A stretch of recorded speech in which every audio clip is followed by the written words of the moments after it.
football without globalization would be as spectacular as it's now? It would be different because sometimes people say globalization when they mean international. And one question I have, is football really a global game? Or is it just the mediatization which makes it global? So if you look at many countries, like the United States, for all the attempts with World Cups and Pele, it's still not an indigenous and natural sport. China, India, it's basically Europe and South America, you know? So we frame it as being global when actually it might be international. That's the first thing.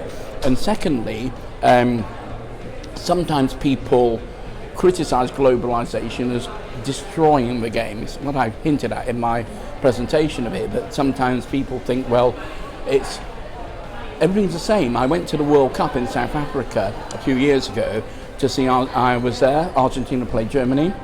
Okay, fantastic, with a vuvuzela and all that. But the stadium was wonderful, but it could be anywhere. It was purpose-built outside the city. I didn't really know I was in Cape Town until I went out afterwards. I could be in the United States, I could be in Europe, I could be in Australia. So it's conformity. So sometimes when things are mass-produced, it's cultural conformity. Yeah?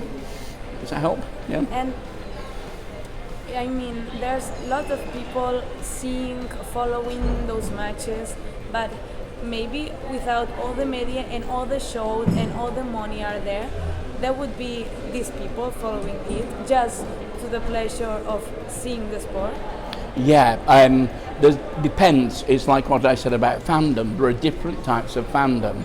It used to be that supporters went to matches, and you can live in China, watch Manchester United, never come to Europe, and still call yourself a fan. It's a different kind of fan. Yeah. Those fans are very valuable to the clubs because they bring in merchandise and money, but there's still a hierarchy. Like in England, we always say, traditionally, the real fans are the ones that go to away matches, not just the home matches, but also follow the smaller clubs. I mentioned my hometown team. You have to be a bit like a masochist in some ways to follow my home team, if you understand, because it's so bad.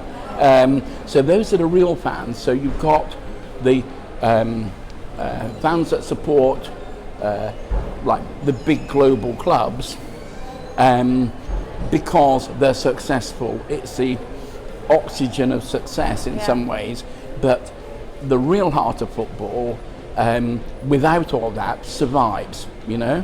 Survives you have to be a real fan to support Recreativa de Huelva, for example. Those are the real fans, aren't they, these days? Yeah.